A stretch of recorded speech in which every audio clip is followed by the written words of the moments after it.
The title of the book is 10 Things That Great Sales Leaders Don't Do. Avoid these sales blunders and improve your performance. And I'm excited to talk about them because several of those things aren't things that would normally come to mind. But once you mention them, I began to see sort of the methodology that you have behind all the madness of writing a book. Listen, I know how difficult it is to write a book and how much time and effort it goes into it. And I know that for you to stop and sit down and write those things and put them on paper takes a lot of organization and so forth. But you're right. It adds to the collective knowledge. There's probably 2 or 3 dozen books that any great salesperson, Donald, should have in their bookshelf. No question about that. But you actually reference some of those. You talk about spin selling and some of the other accepted methodologies that are out there. But before we get into specifics on the 10 blunders, how did you get down to these 10? Is it just something that you saw over and over again, or how did you kind of collect these 10 all in a group? So quite candidly, many of them I talked to coworkers about throughout the years. So they just popped right up, and then I probably had a list of 12 or 13 or 14. And I was like, okay, let's round it down to 10 and just pick out 10. Some of them are perhaps controversial because some salespeople may look at and say, hey, I don't really buy into this. And some seem simplistic, but still happen often, and they really get in the way of doing what it is you're trying to accomplish. By the way, if you're some just of them, like joining us, I'm sorry about that. I said, if you're just joining us, you can find Donald, by the way, and his book at Donald Hatter, Hatter, DonaldHatter.com. Follow him on Twitter at DHatterJR. I suspect that stands for Junior, Donald Hatter Jr., D Hatter Jr. But let's start with that first one because you as you roll into this blunder, which is try to create a compelling event, you talk about the fact that, like a lot of us, I know this is a kind of experience a lot of us have had, we get to that point where we've made a case, we've got a good solution, it looks right, everybody's kind of nodding their head yes, and yet we come away with no order, and we kind of shake our heads and we can't figure out why. And when you start talking about compelling event, it makes a lot of sense. Explain your thought process. So my thought process with not trying to create a compelling event, I'm just someone that believes and have heard in my training that it's really not up to the salesperson to create the compelling event, right? The compelling event is an event that happens primarily outside of your control, that creates an environment such that you can then go in and sell your product or service or solution. And oftentimes I think, and this really comes into play when we're worried about forecasting, right? So oftentimes, and it being December 21st, it's about to happen all over the country, right? There are a bunch of deals that are being forecasted for either the end of the quarter or the end of the year, and all of a sudden it's going to be a no decision. And in my mind, most of the time is because the event, by definition, that has compelled an organization to spend hasn't happened. Yeah. Where it does become tricky is that a lot of times compelling events happen and you don't know that they happen, or they may have happened somewhere and not be obvious. So a lot of times sales managers will tell you, you need to just keep looking, or you need to create this event for them. You need to tell them how good our product or service is, and you can talk them into buying it. So that's one of the things, like I said, this is probably one of the most controversial because you don't want salespeople to not put forth the effort in building the relationship. And as I talk about in the book, I've done that. The compelling event had not happened, and then once it had happened, the person called me because I had that relationship. So I'm not saying don't pursue the relationship. Just realize if a compelling event hasn't happened, they probably aren't spending. Yeah, there are a lot of things that go into that. I mean, clearly, what we tend to, as you mentioned, we create these time boundaries, and we say, I've got to close this within a certain time boundary because I've got it forecast. And so we try to make that the compelling event, Donald. And I think what I got out of that is so many times we're trying to manufacture something that's not there. It's not that there aren't compelling events or that we might not even be able to turn their attention to one. But they're really not interested in my compelling event. Really, that's my compelling event, not theirs, right? Absolutely. You wanting to close a sale to get a bonus at the end of the quarter doesn't really play into why they're going to go budget money to give to you in the next 9 or 10 days, right? That's not typically the way it works. And once again, it plays into the whole forecasting aspect, and subsequently losing to the big competitor called no decision, right? Yeah. And oftentimes that's the issue, right?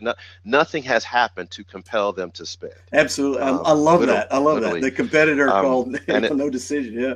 And it's funny because so in large, I've done a lot of software sales, which are, 5, 6, 7-figure deals, and it becomes a little bit more obvious in those instances. Mm-hmm. But even in the book, I think I use an example where if most of us probably know who live in the South that our air conditioning could be more efficient, for example, right? Right. However, if someone knocks on your door today, it's still warm here, by the way.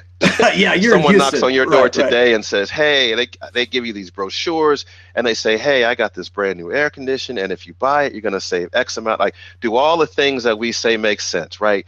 Present the product, present the benefits, blah, blah, blah. Chances are I probably will sit there and say, not that interested. Now, if the guy comes and gives that same presentation the day after my air conditioner breaks, which is a compelling event, sure, then his chances of closing that sale are much greater. So that's kind of a simple example, but like I said, once again, the idea is it's really not up to the salesperson, in my opinion, to create the compelling event. Yeah, that's good stuff. Donald Hatter is my guest. Follow him at dhatterjr on Twitter, and make sure you're catching up with him at donaldhatter.com as well. Well, that really kind of links really well to your fifth big blunder, and that's to rely heavily on ROI calculators. Just because you throw out that air conditioning idea, someone rolls up and says, hey, I can save you this much on your air conditioning costs, and it's going to pay for itself over this period of time. But you talk about relying too heavily on an ROI calculator. I think maybe that maybe one of those things that you're talking about, maybe not everybody would buy into, but I was really interested to read about that. Tell us more. Sure. So ROI calculators can take a variety of forms, anything from a calculation on a piece of paper to a very sophisticated tool in the spreadsheet and things of that nature. And everybody understands the idea of, okay, well, if you invest in me, here's going to be the return. There's a couple problems I have with that, and what I've learned is, one, the ROI calculator in and of itself doesn't identify your solution. It doesn't give your solution a competitive advantage. Right. Because it's like you're saying, well, if you do this particular thing, then this is going to be the investment. Well, yeah, but if I do that particular same thing with a competitor, then I should get the same return. So in and of itself, it doesn't differentiate you. And the other big thing, as it relates to kind of ROI, I always believed in sales, you're better off talking about kind of what the problem is and what the problem is costing the individual or the client versus telling them what will happen if they buy your product or your solution. If that makes absolutely sense. It does. And it kind of plays into that whole idea. I had a guy on the show a few weeks ago by the name of Warren Claff, and he wrote a book called Pitch Anything. And it kind of plays into this idea that he was pursuing, and that is, information has no persuasive value in and of itself. Like you said, I could be getting it from you or you, unless the product or solution you're selling me is absolutely unique in the world, I probably can get pieces of that. But that's not the thing that's going to move me, Donald, to really make a decision. I need you to help me understand how it fixes a real problem, and that problem is mine, not yours. Too many salespeople are just there to solve their own problem, and that's putting a commission in the bank, right? Well, and the other thing about an ROI calculator that gets tricky is that I can say, hey, if you give me $10, you'll save $100, but your solution may be compared to so many different other initiatives, especially when you're talking about like IT solutions. Right. The CIO is looking at 100 different solutions. So you saying, well, if you give me 10, you'll save 100, might not mean anything if it's right next to another ROI that says, well, you give me $5, you'll save $200. So right. And you as an individual salesperson wouldn't even necessarily know that because you don't know what that other solution even is or what problem it's trying to solve. So those are just a couple of the things with ROI calculators where folks need to be careful. Yeah, absolutely. Did you find this to be more prevalent in terms of usage in the software space? Did that come out a lot from salespeople? Absolutely, because it's so hard to put a cost on on the benefit of a software solution in many instances, especially if you look at it from that approach versus looking at it from trying to solve a problem approach. So you're trying to, like, how do I calculate this and make it look pretty and sophisticated and get the client to say, wow, I didn't realize giving you this amount of money will mean this in savings, et cetera, et cetera. So it is probably much more prevalent in the software industry, the calculator itself, although almost every industry talks about your return on investment. Yeah, no doubt about that. Hey, Donald Hatter is my guest. You're listening to BizLocker Radio. We're going to take our first time out, pay a few bills. We'll come back on the other side and ask you to join us as we continue our conversation with Donald. And you're listening to the Business Locker Room with Kelly Riggs. Hey, welcome back to BizLocker Radio. Great to have you with us as we roll into the second segment of episode number 81, the Business Locker Room. Brought to you each and every week by the Business Locker Room, of course, and also by our good friends at Rehearsal. I want to tell you a little bit about them and why we like them so much. They're the title sponsor of the show, and they have just a phenomenal product. If you're a salesperson, and today we're talking sales with Donald Hatter, and we'll continue to do so in just a moment. But if you're in the sales world, you recognize that your salespeople need to practice, and I'd rather have them practice in the office, Donald, than practicing on my clients. You know what I'm saying? So the issue is, how do you get people to practice when they really don't feel comfortable with it, especially in front of their peers? Rehearsal.com is a tool you need to take a very close look at. It gives you the opportunity to create live role play and practice and best practices, training videos, and much, much more, where people can practice in the privacy of their own office. They can role play and work on specific techniques and ideas without all of the issues that go along with it in many people's minds. Really want to encourage you to jump on board and find Rehearsal.com, and we welcome them as a title sponsor of the show. We turn our attention back to Donald Hatter, author of 10 Things That Great Sales Leaders Don't Do, and also welcome in my good friend from Seattle, Miles Austin, who will join us in the last segment for the X's and O's segment. We do that every week, and we got a great tool to talk about today, Miles, but a lot of what you're hearing from Donald, this stuff resonates for salespeople, yes? Well, it does. You know, the thing that resonates. Hi, Donald, by the way. Nice seeing you face to face. Hey, boss. Hi. How you doing? Good. You know, what hits me just listening to you two go back and forth is I think anyone that's been in sales for more than about a month would hear in Donald's conversation that this is a guy that's been on the streets. He knows it. He understands it. He's lived. He's walked the walk and talked the talk, I guess. And so that's, for me, what is always enjoyable is when you hear people that are actually out and have lived what we're talking about. I'm enjoying it. I've had a great time listening to the first segment already. Good stuff. And Miles, while we were at the break, I was talking to Donald about what he does, you know, how he's gotten to where he's gotten. And Donald, you mentioned there's 3 things that you're always really interested in terms of how you look: knowledge and credibility. I forget what those 3 things were, but you said those are the 3 things that you're always trying to provide for your clients. Share that with the audience. When I work with any prospect and or client, and I differentiate the two. Yeah, absolutely. I always like to come across and be considered knowledgeable, credible, and helpful. Because with most of the selling I was doing, it was always a matter of having to sell myself first, the company second, and then the solution third. So people had to believe you, they had to trust you, and you actually had to help them. That's part of how you create the urgency. As you go throughout some of these sales cycles, you help work with them so that they can get your solution through procurement, for example. Right. And just in terms of a lot of the type of selling I did, you had to work with one person and you were hoping they'd lead you to another. So when you did things like show up late to a meeting, or if you weren't prepared, your chances of getting introduced to their boss, for example, would be tremendously difficult. So that was always kind of my mantra, you know, come across as being knowledgeable, credible, and helpful. You know, it's really interesting as you say that. I think back in 30 some odd years of selling for me, how many salespeople, Donald, and you don't even mention these blunders. They're almost simplistic to go into your book, but silly things like missing meetings or not following up on phone calls or not getting the information you said you were going to get to people. I mean, people shoot themselves in the foot from the get-go and then wonder why they can't succeed. And, you know, at the end of the day, like all of this is about really managing the perception of your value of what you're So a lot of these blunders, the underlying tone is people are doing things to negatively impact that perception. And that's what kind of some of what you're talking about, right? If you don't Right. follow up to an email, or you can't show up on time, or you can't really effectively manage the meeting, which is really a big deal. All those things count, and all those things matter. And one of the things that I really wanted to talk about or mention briefly is that I say sales leaders, but the book was really written for anybody who is responsible for leading and or influencing major sales efforts. Right. So a lot of the blunders could be made by someone that's loosely associated with the sales cycle, for example. So it doesn't necessarily have to be the account executive or the sales manager.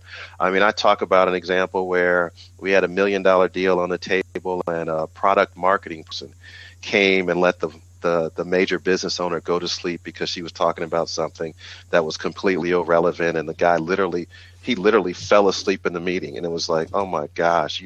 Anyway, so so it was written so that companies, in a way such that, and it's a quick read, it's an easy read, so it's written in a way such that a CEO who's not part of the sales organization but may go on visits to clients would kind of flip through and sit there and say, hey, okay, maybe I'm doing a couple of these things and it impacts company revenue. So, and some of the things, it's hard for an individual account executive to even tell, his boss, like, you're not adding any value. We don't really need you in the meeting, right? How do you say that without it being a career limiting move? But the reality is, a lot of people who are loosely associated with sales cycles will join and come in and commit these blunders. So the book really is, leaders, right? I think I've heard you say leaders, or leading is the art and science of getting work done through others, right? So Yes. really the book could have been titled, who are involved with sales efforts don't do these things, right? Because it could be the CEO, the product marketing person. It could be a sales engineer. Right. Absolutely. And so, right. and I didn't think they would read a book of, well, how do you sell? Right. Because the cop out is, I don't sell. I've read, quit whining and start selling, but somehow I have a feeling the CEO is not going to read that book. Right. Like, I'm not whining and I'm not selling. So why am I reading it? Right. But no, you're doing these blunders. So why don't you just take a quick peek? And so anyway, I wanted to kind of mention that. So very good. Miles? Yeah, as I listened, one of the things that struck me was when and you hit it early on, Donald, when you're talking about, look, I could have put 15 or 20 blenders in there, but you picked those 10. Are you finding that there's maybe some new blenders that maybe didn't even exist 4 or 5 years ago in selling, that with all the changes taking place in the buyers' lives and in the selling activity, did you find some that are really fresh and new that you wouldn't have written about 5 years ago? Well, not necessarily. So mind you, though, I just published a book in October. So there are others that I could have written about, and they're probably 50. But at the end of the day, I think all blunders just what they are, just simple things that make it harder for you to deliver your value proposition. There probably are some others that I could think about that are pretty interesting that I could have put in the book. Yes.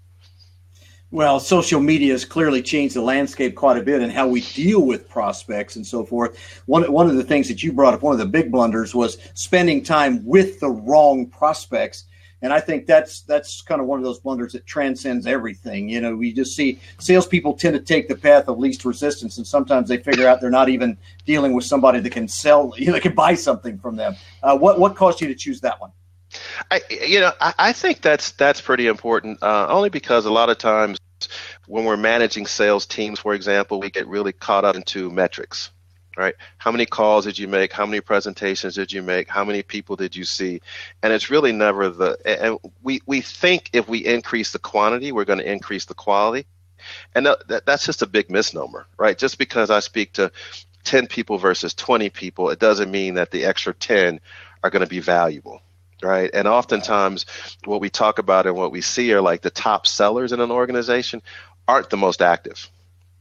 Right. It's often the reverse. Right. They're they're talking to people that are spending money. So therefore, they're not talking to people that aren't spending money, and it works out really well. And this is what I've always thought. I thought the difference between a good salesperson, someone that was really great, a really, really successful, is that the really successful people figured this out really quickly. They didn't waste a lot of time with people that weren't spending. It's just, it sounds simple, but in practice, it's one of those things that we ignore. Right? Yeah, just make more calls. Like, I don't need to make more calls. I need to call the right people. Yeah, and I don't need to call the wrong people. Yeah, Miles, I'm sure you can relate to this too. And then you've got HR that wants to pop in the annual performance review and say, see how well you did. If you just made 20% more calls, you'd be that much better, right? You ever seen that, Miles? Oh, no, of course not. Yeah. I mean, and the truth is that's one of the reasons when you get people from marketing or from HR involved in the conversation at this time of year about what we're going to set for next year's goals or quotas. It's numbers to them, and they have no idea.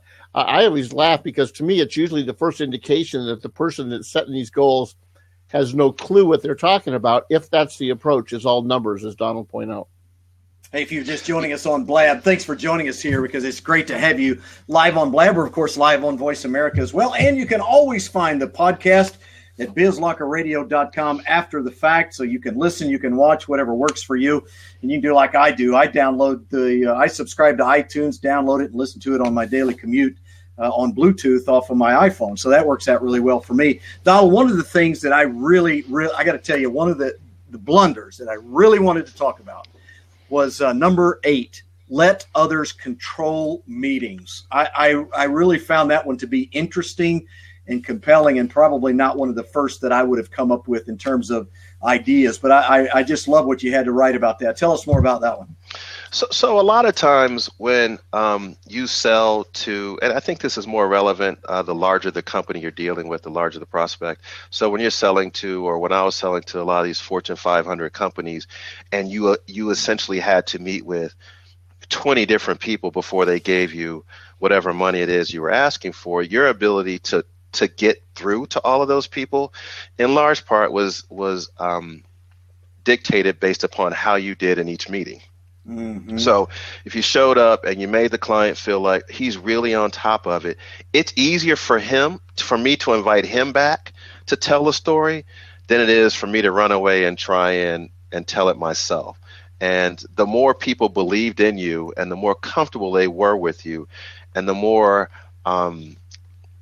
I guess the more thorough the meeting was, right, the better your chances were of getting in front of those other people that were involved in the buying decision. So the flip side is dangerous, right? If you show up and it looks like you don't handle the meeting, you're long-winded and you let people fall asleep, or you 5 minutes left in the meeting, you're like, hey, I want to show you this 30-minute demo, and people start running out the door.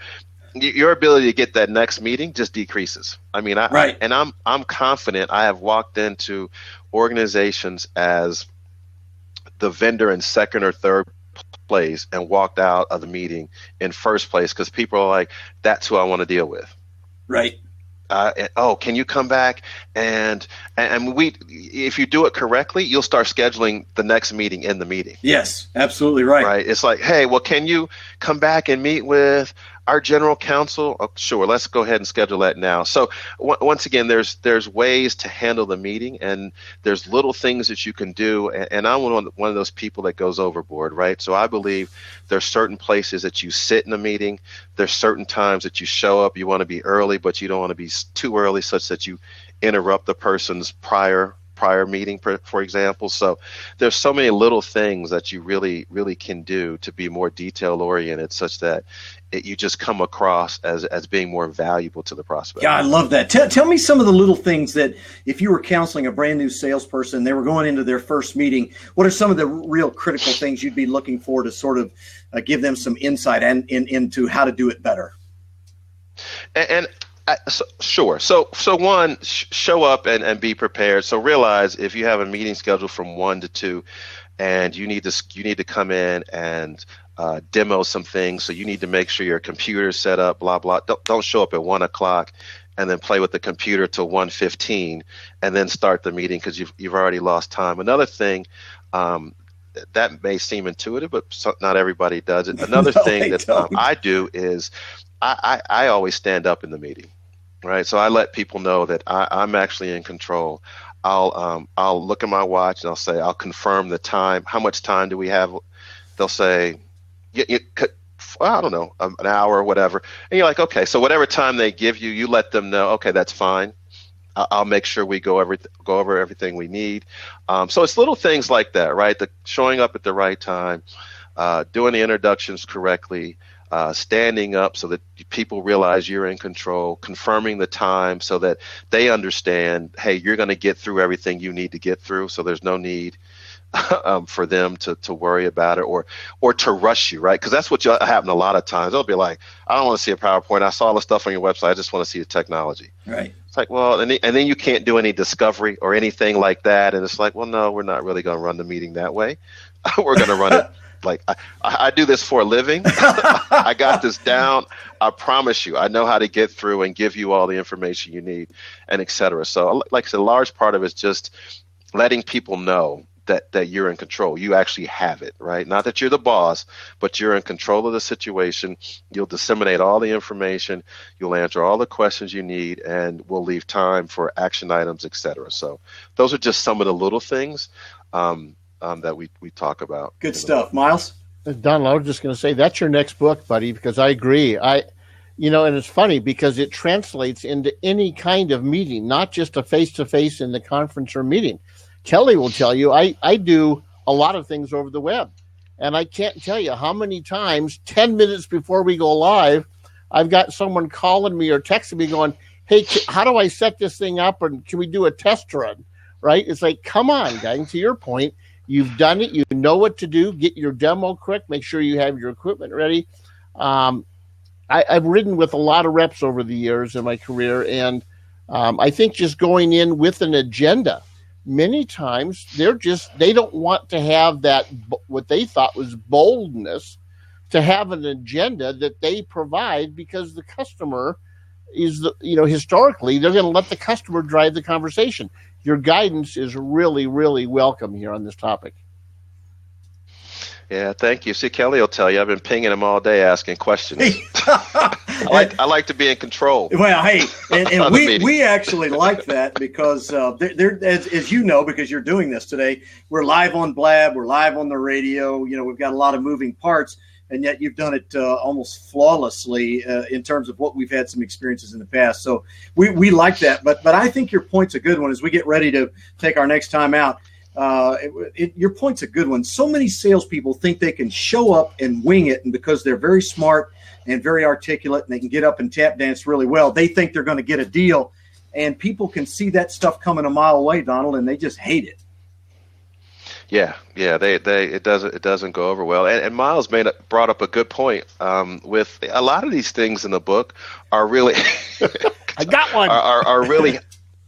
are really helpful to those that aren't in traditional sales roles. And since the book, I've had so many different conversations talking to people about some of these things that they should or shouldn't be doing, because we're all salespeople. I mean, some people find that offensive, but the reality is we're always selling, or we're always managing the perception of our value, whether it be in an interview for a promotion or whether it be a project, right? So even if I'm pitching a project to some executives, I should be controlling the meeting, right? I shouldn't just walk in there and wing it or say, here's a brief. I hope you read it. Any comments? So like I said, a lot of the things in the book translate very well to other people in terms of their career development. Boy, just a great place to conclude. Excellent stuff from Donald Hatter. Find him online at donaldhatter.com. Follow him on Twitter at dhatterjr, dhatter Jr., and you're going to want to grab a copy of the book. Yes, it's a quick read, as you heard Donald mention, but 10 things that great sales leaders don't do. Avoid these sales blunders, improve your performance. It's not just for salespeople, it's for anyone who could influence a sale. Donald, can't thank you enough, man. Thanks for joining us here on BizLocker Radio. Thanks, guys. I appreciate it. Oh, that is great stuff. Hey, we're going to take our final timeout, and we'll come back on the other side, and Miles Austin and I will jump in, and we'll talk about a brand new sales productivity tool that you're going to want to know about. And by the way, next week in the X's and O's segment, we're going to review all the tools that I am now using because of Miles and the X's and O's segment. So we'll give you the best of the best next week. And that's the show that we'll have Josh Miles on to talk about his 12-post series on the Business Locker Room about branding and identity as well. We'll take that final time out. We'll come back on the other side. We'll be joined by Miles Austin. I'm Kelly Riggs, and this is Biz Locker Radio on Voice America. Locker Room Show with Kelly Riggs. Hey, welcome back to Biz Locker Radio. I'm Kelly Riggs, and what a fantastic segment with Donald Hatter. If you missed it, you got to go find his book. It's a great one. It's called 10 Things That Great Sales Leaders Don't Do.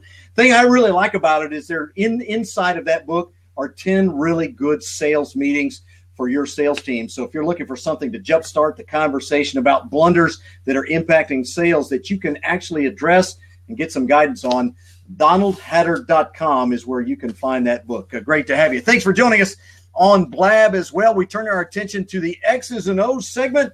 Miles Austin, you can find him at fillthefunnel.com. Follow him on Twitter at Miles Austin. Anybody is following Miles Austin until they follow him for a little while, and then they figure out he's just an average guy like the rest of us. How you doing, Miles? I'm doing good. Yeah, someone said, he puts his pants on like everyone else. I said, well, that's strange. I haven't put pants on for about a month. It's always from about here up. He is the video guru. By the way, earlier in the year, we did a big series on video. We need to revisit that, talk a little bit about video, because even before we did that series, Miles, Blab came on the scene, and you and I have adopted Blab. You even more so than me. Take just a quick second and tell people about the series that you've been doing here on Blab. I've been doing a series every business morning at 7 a.m. Pacific time. If you just go to Blab and you just type in the search bar, just type in the word fire starters, and it'll be at the end of the month, it'll be a total of about 28 of these interviews. They're typically about 12 to 15 minutes, and we ask a simple series of 2 questions. How do you start each day? What routine, what process, what do you do every morning to kickstart your day and make sure that you have the success that you're achieving in your business and in your life? It's been a fantastic series, and I don't say that because I've been a guest, which I was privileged to be, but there have been some stellar people that Miles has interviewed on Fire Starters, and it's right here on Blab. You can find it if you're following us on Blab now, or if you're listening on the radio or the podcast, go to blab.im, no www, just https://blab.im, and you can find it. Type in Fire Starters in the search bar. You're going to want to listen to these 20 minutes, really quick and easy, and just really, really good stuff. Well, let's turn our attention to the tool of the week, Miles. The X's and O's segment, as you and I dreamed it up 80 shows ago, this being number 81, was to bring something to the show, some productivity tool that people could use to really change what they do on a daily basis. What do you got on tap for us today? Well, you know what? It's really funny because I have not heard of this tool up until about a week ago. And one of my interviews, believe it or not, was with Jeff Shore on my Fire Starter series. And he mentioned this tool. And I went and checked it out, and I was blown away. I thought, I've only said this one other time in my life. I said, where have you been all my life? It really is one of those tools that was quick. It was easy. It was completely intuitive. And the tool is called Follow Up Then, THEN. followupthen.com. Mm-hmm. And, it's really funny, but we've talked about inboxes before and how to kind of get control of it. But if you think about it, how many times have you looked at the same message sitting in your inbox that you kept there just so you don't forget it, right? Right. Yeah, I'm guilty. Absolutely. And for me, that's one of the challenges that I'm struggling with. I've got tens of thousands of emails because I've kind of used my email box within Outlook as a database, right? And so What happens, though, is you do that, and then you start to feel it, and it gets clogged up, and very frankly, performance starts to go. So what you'll do with follow-up, then there's a whole bunch of capabilities, but the best way to look at this is what you'll do is you'll send a message to yourself, but basically you forward. So let's say that, Kelly, you've sent me an email, and I want to get to it, but it's not something I want to do right now. I don't even need to do it until next Tuesday, let's say, right? Right. I simply send it to myself at whatever my account is and the keyword you use at followupthen.com. So let's say that I don't want to address this until after the first of the year. Right. I would simply I would take your email that I want to get to the first part of January, and I would simply forward that once I've set up my account. I would forward it to 3 weeks at followupthen.com.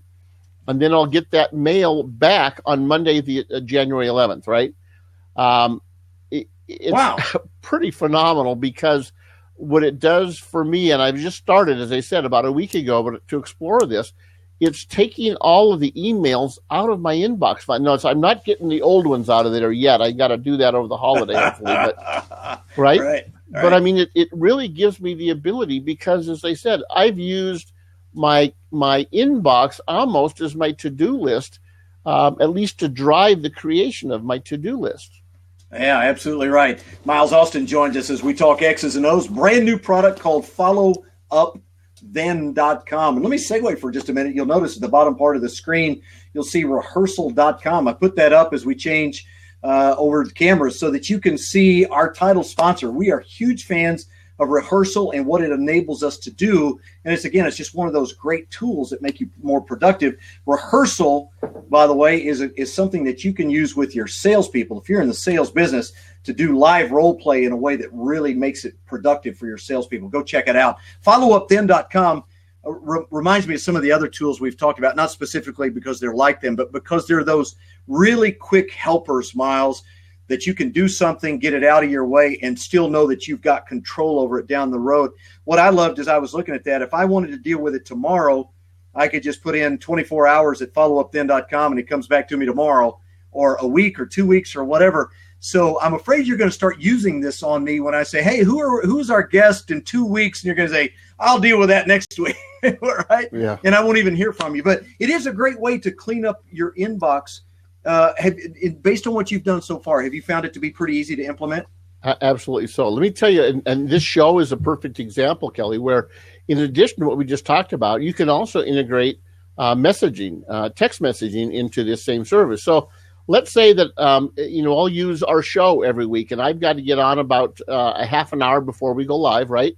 Yep. And I have it in my calendar, but sometimes I'm out traveling or I'm on the road and I'm rushing to get back to the office or to the studio. I can set it up by using my text messaging. So if I do that and I have in my inbox, I have, hey, there's a maybe next week's meeting, or let's say this week's meeting a week ago, and we're going to meet with Donald Hatter on the show. I can go in and I can send a date and time -SMS at followupthen.com. What that does is that then sends me an email back at that time, but it also sends me a text message with that same reminder to my cell phone.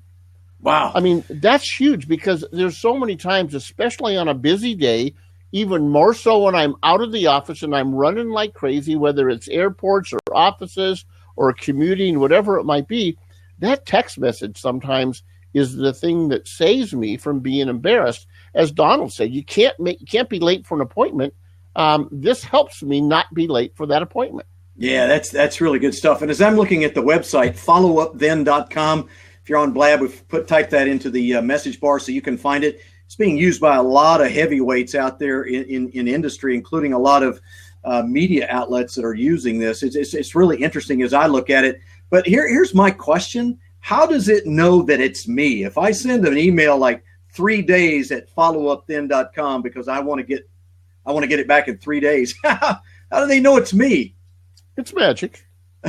Well, yeah, clearly it's something. It's way over my head. You do some integration when you sign up. There's some things you'll do internally to add this into your system. So there's a very brief setup, very easy to do. But yeah, so it knows it's you. I don't get your emails, Kelly. They all go right back to you. Yeah, that's what I'm worried about. But think about this. You actually, one of the things that Follow Up then can do is you can use those emails in your inbox as a way to create a to-do list for someone else, right? Right.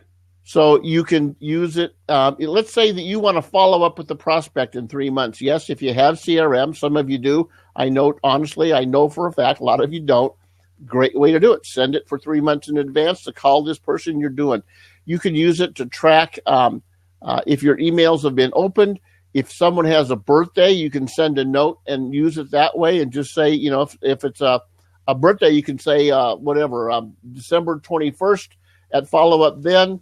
And what happens is, now I know, here's what my reminder is, and it's Kelly's birthday or whatever it might be. Yeah, there's a lot of things. We think you would think, I would think, that with all the tools that are out there, Miles, I mean, there are so many calendars, to-do lists, and all this kind of thing out there. You would think this would never be a problem, but for some reason, at least in my experience, when it's email, for some reason, it turns out to be different. I mean, you can send yourself reminders to Evernote and all different kinds of things, but this is just a very simple, easy tool. And by the way, did we mention? Yes, it's free, absolutely free. You've got a pro version that does that, has all the bells and whistles, and it is a towering $5 a month. I mean, it's a nice little investment in a tool that's going to do a lot of things for you, at least based on what you're telling me today. Absolutely. And yeah, I mean, and the truth is, in fact, it's funny. I just go through, and it's like, okay, you can integrate this into your calendar. You can use it on mobile. They have a really neat capability. They even, how we talked about Bitly and other URL shorteners in the past. Yes. In the past. They even have a little shortener called FUT.io. So, I mean, followupthen.io. Now, if you're on a phone, you're not having to type all that stuff in on your phone. So, it's really a neat capability. I think, it's one of those tools. I told Jeff Shore after he mentioned it on the show. I went back to him and said, "How long have you been using it?" And he's been using it for a while now. I said, "Anything you change?" He said, "No." He said, "These guys have it covered. They keep coming up with new capabilities." And I think it really could make a difference in people's productivity going into 2016. Well, special thanks to Jeff Shore. People may not know he's a part of a group that Miles and I are associated with, a group of sales training professionals across the country. And he's also been a coach right here on the Business Locker Room. He's written blog posts for us throughout 2015. I'm really thankful that he's been a part of what we're doing. Well, we just got a couple of minutes left, Miles. Let's talk a little bit about next week, because next week we're going to wrap up an entire year of shows. It's the first full year we've done. It'll be 82 shows in the can next week when we finish, as we wrap up 2015. And what I want to do in next week's X's and O's segment is talk about a handful of really significant tools that you've introduced that I've begun to use, and I know have had dramatic impact for others as well. Let me put you on the spot, and this is going to be tough because you've had 40 or 50 tools this year already. Name one off the top of your head that's really had an impact on your productivity. Oh boy, you're right. There's so many of them, Kelly. I mean, there's a ton in there. Yeah, I mean, my day is run. It's dictated and usually scheduled by tools. It really is. I mean, if someone asked me this a couple of weeks ago, I was doing an interview, and they said, "What's the most important tool of all of them? You have to only pick one. What's the most important tool for your business?" Not even possible. I said, well, it's funny. I surprised them, and I might surprise you. Do you have any guess what I said? The single one. Oh, wow. This single one. Evernote. Good tool. Very helpful in certain scenarios, right?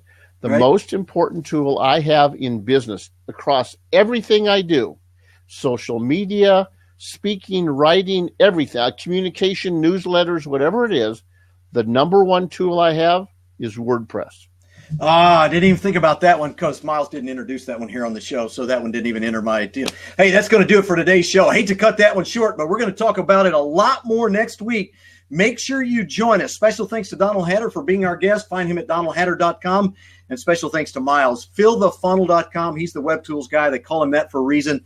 Make sure you follow him on Twitter at Miles Austin. Special thanks to Justin Jackman. He's our engineer, making us sound good this week. And make sure you find us at bizlockerradio.com. We're going to see you next time right here on Voice America. I'm Kelly Riggs. We'll see you next time. Good stuff. Hey, Miles, enjoyed it. Thanks, bud. Enjoyed it as well. You have a great week. We'll talk. You do the same. Be good. Bye-bye.